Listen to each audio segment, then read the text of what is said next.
So here we are, ladies and gentlemen, for the last part of the last Sherlock Holmes story. I inched towards him, hugging the cliff wall. The rock wall was treacherous with the spray from the spray held up by the water, plunging to destruction in the abyss below. The noise was terrific, and I approached with 6 feet of Holmes before some intuition of my presence caused him to look up. As soon as his eye met mine, I felt all my mastery ebbing away. I continued on everything, but that terrible look. How utterly mistaken had I been in thinking it was possible to discountenance Sherlock Holmes. One might sooner have hoped to surprise the Sphinx. The next morning my ankle had given way, causing me to lurch towards the brink of the precipice. I recovered my balance just as Holmes started towards me, his hand outstretched in aid. At once I pondered my revolver and flushed in my face. Back, I say. Another step and I shoot. I mean, Holmes, keep your distance. If you come at me, I will not hesitate to fire. This is a fair warning. I am in deadly earnest. Stay exactly where you are. Very well, Doctor. I think you have made your point. We both had to shout in order to be heard above the howling of the liquid inferno. Holmes stood still with a mocking smile playing on his lips. He made to reach into his coat. If we are just going to stand here, you can have no objections if I can take a pinch of snuff. Leave it be. Leave it alone. I was barely able to hold up the gun. The rock at my feet seemed to attract the metal with some magnetic force against which I had to constantly struggle. My reason was hopelessly confused, and my senses prey to delusions of ever increasing potency. I seemed to hear human voices calling from me from the abyss. With an effort, I pulled myself together. It's all over, Holmes. I've been in the empty house. I know everything. My voice had faded to a whisper. Holmes cupped his ear. I beg your pardon. I said I know everything. He smiled indulgently. Come, my dear fellow. No one knows everything. Not even me. The two sides of the waterfall had now parted company. They were swaying in different directions, as if the rock walls were two bones and the water stripped to a girdle holding them together. Banshee voices were calling to me from out of the abyss, trying to match on the path some vital message which I could not understand since they were speaking it backwards. It's no use, Holmes. I found the evidence, the jars, the papers. I know you killed them. Which? The jars of the papers? Or both, perhaps? As I gazed up at the urban and untroubled countenance, I felt my last grip on reality losing. Could it possibly be true? Could the man standing before me conceivably be Jack the Ripper? What hideous mistake had I made? Where had I gone wrong? Was Moriarty even now watching from the other side of the falls, laughing sardonically? At once sardonic laughter filled the air. It seemed as though to be coming from Holmes. But then, of course, Holmes was Moriarty. Might I trouble you to speak up, Doctor? I can hardly hear you. It would be a pity if your apothegms would go for nothing. A wave of delirium swept through me. In a few moments it would overpower me completely. I raised my voice in desperation. Would you still deny it? What's the point, I tell you? I know. I watched you butcher Mary Kelly. I read your unspeakable verses on the subject. The game is up. Try to understand. You are a homicidal maniac, a deranged killer. To my horror, Holmes' response to this was one of amusement. His laughter was long and unforced. Ah, do forgive me, he cried at last. It's really too funny for words. Put yourself in my shoes for a moment. Ever since we left London, my companion has been injecting himself thrice daily with larger quantities of cocaine. Today he invents a transparently suspicious excuse to return alone to Mirrigan, thus establishing an alibi. On his return he corners me and on a dangerous path, produces a pistol, threatens to shoot me down. Finally, a wide-eyed, hysterical muttering to himself, generally exhibiting all the symptoms of a drug addict deprived of his dose. He staggers before me, brandishing his weapon, and accuses me of being a deranged killer. Now is my disorderly reason misleading me, or is there something fundamentally incongruous in this scene? Shut up, Holmes. Shut up. Just shut up. Words, words, words. You can't talk your way out of this. I know what I know. So you so do you, don't you? Holmes shook his head pityingly. Say it, Holmes. Let me hear you say from your own lips. What is it you want me to say? Say you killed them. You killed them. In 30 seconds from now, I'm going to shoot you. You're about to die. Make your confession, man, and go with show some show of remorse at least. Have you none? Those poor helpless women. Do you do you want to spend eternity listening to them wail and whine at you from out of the pit? And what about me? Am I never to know the truth? Have a little mercy, Holmes, for Christ's sakes. He crossed his arms on his chest. You're mad, Doctor, and your drivel disgusts me. Pull the trigger and be damned to you. I think I was only able to do it finally because he had commanded me. I fired the shot, missed him, and I steadied myself, but somehow the second bullet also went astray, and I fired again. This time I was sure the gun was on target, but the projectile did not strike him. I wondered if the barrel was blocked, and I took a step towards the maddening, invulnerable figure and fired twice more, without effect. I felt the hairs on my scalp rising. What manner of witchery was this? From the appalling gulf rose a clamour of vapour. From the shrieks of the damned in that arena sealed off the walls of sound. I stood impotent and alone with the mocking murderer. With a cry of sheer desperation, I hurled myself towards him, pressed the muzzle of the pistol on his body, and jerked the trigger again and again. The gun fired one last time and fell silent.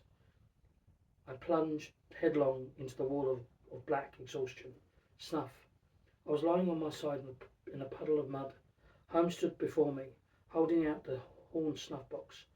I stared blankly up at him. He inhaled deeply and gave me a grunt of satisfaction. Well, now you have had your say. We can get down to business. Tell me, when did you kill Watson? I continued to stare vacantly at Holmes. For a while, he began to spout a multitude of limbs, like oriental deity.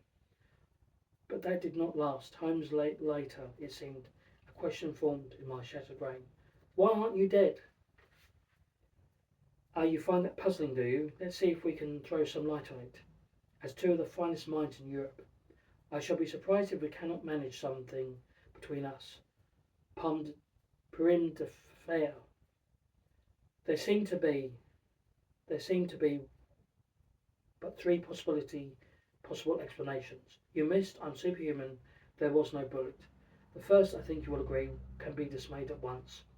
Even the worst shot in the world, with a head as old as yours, could have hardly failed with that last attempt. The second, alas, must also be rejected.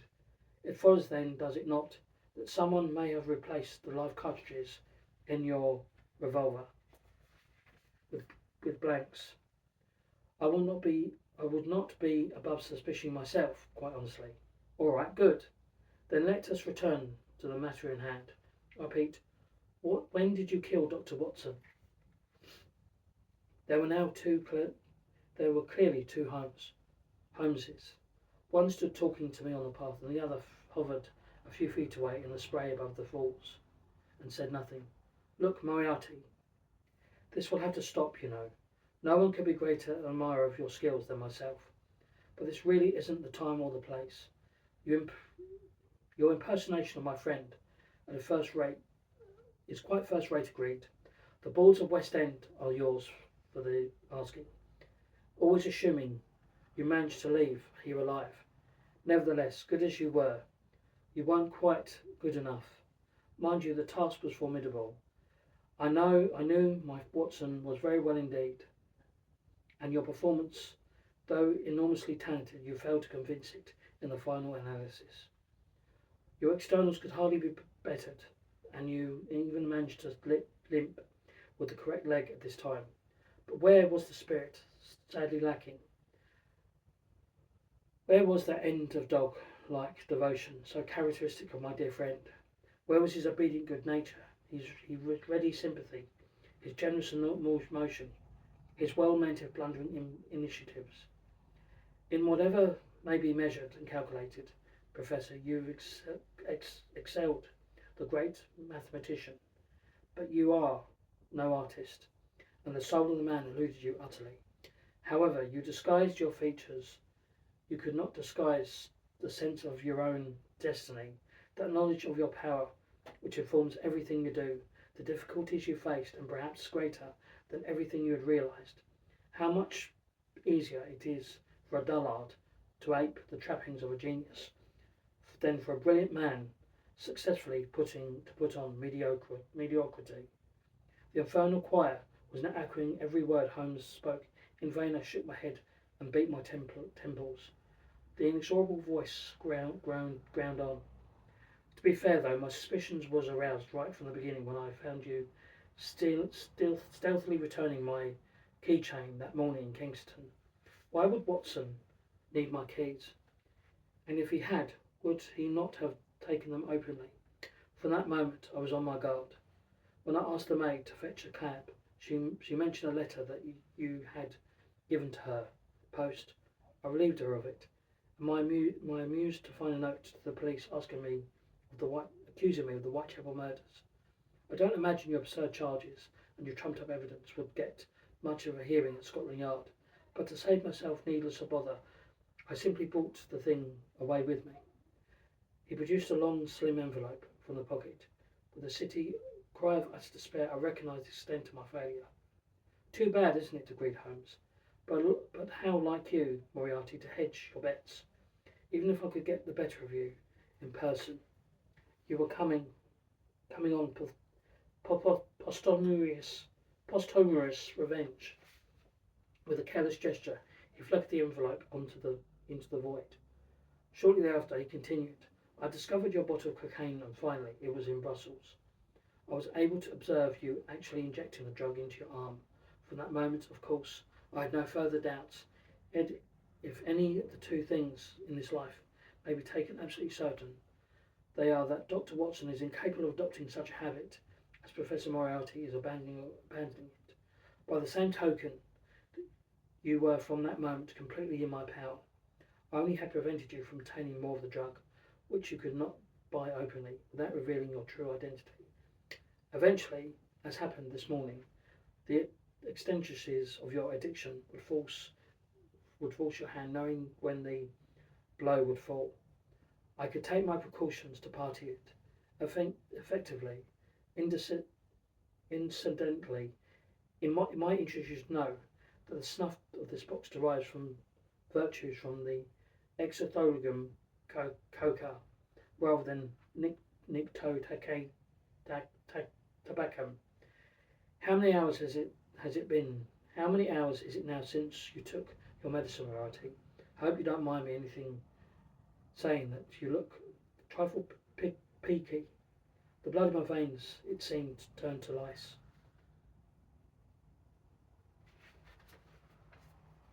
While pulsating through my body was making my skin crawl, the voice meanwhile continued to come at me from all sides. The only point on which I am still uncertain is just when you did away with my faithful Watson.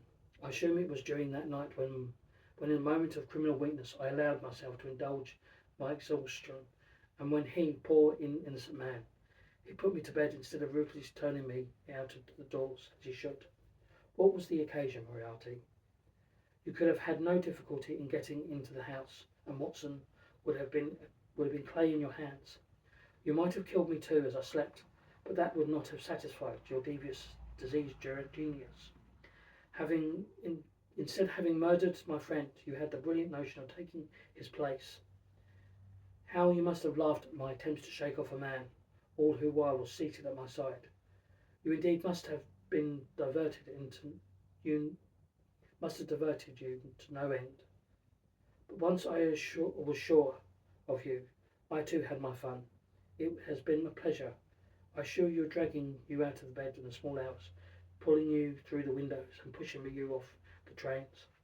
How mandavering for you it must have been, knowing it was all a farce.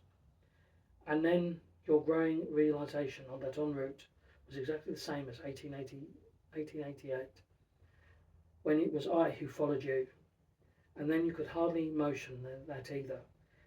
But how very frustrating! And now this bewilderment on top of everything else. I fear it has now been. I fear it has not been your weak, Professor. But you have nothing to say now. You can speak freely. Still unwanted sentence, as you will. You still fall, still, and you shall shortly be silent indeed, and silent as grave. Oh yes, no fear of your returning from the dead this time. For this occasion, if you permit it, I intended to take a tip from the master himself.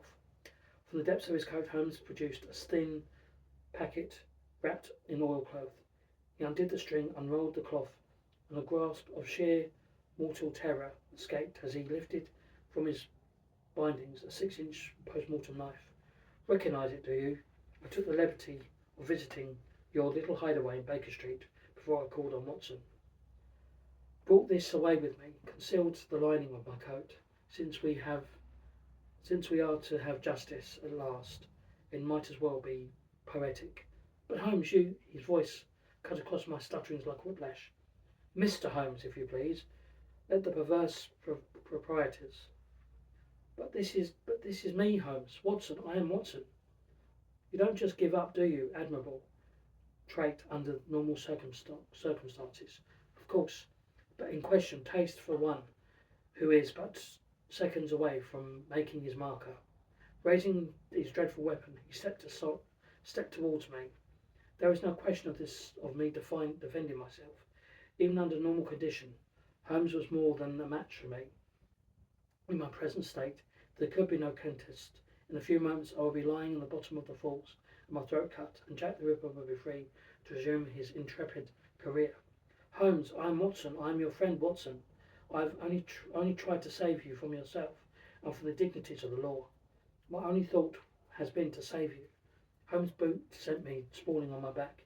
He knelt at my side, holding me down to the one hand. The other raised the knife to his strike. I screamed my last words above the din of the falls. He has you fooled, Holmes. You have become Moriarty's creature. He made you think that I am he, and now you are doing his work for him. What a victory! To trick the great Sherlock Holmes into murdering his only and true loving friend. What a triumph! He won. He has won. Kill me then, Moriarty. Has won. He has won. I shut my eyes, awaiting the sudden pain of the darkness, despair. It did not come. When I opened my eyes again, Holmes was still kneeling at my side, but the knife was lowered. He was gazing at me, and his face was filled with infinite sadness. It was as if he had been granted a vision of universal truth and found it sad beyond all telling. I cannot say how long he remained there, nor what wordless communications passed between us. At last Holmes was sighing gravely. Got to his feet. He looked down at the knife, his hand expressionless. He left it to fall into the depths of behind him. Then he looked down at me once more. Never fear, old fellow, he murmured. You shall not be hurt. I shall not let him hurt you. With these words I stepped back off the edge and the precipice, and crawled to the brink of the fearless abyss, and overlooked, in time to see Holmes' body strike an outcrop of rock far below. Then I knew no more. Conclusion. I awake 2 days later in bed at Inglesford Hof, whither I had been conveyed by a party of American. My unconscious body had been discovered lying at the very edge of the path by the falls. So into the slightest movement must instantly have been precipitated me into the yawning depths. Sorry, I'll be back in a minute.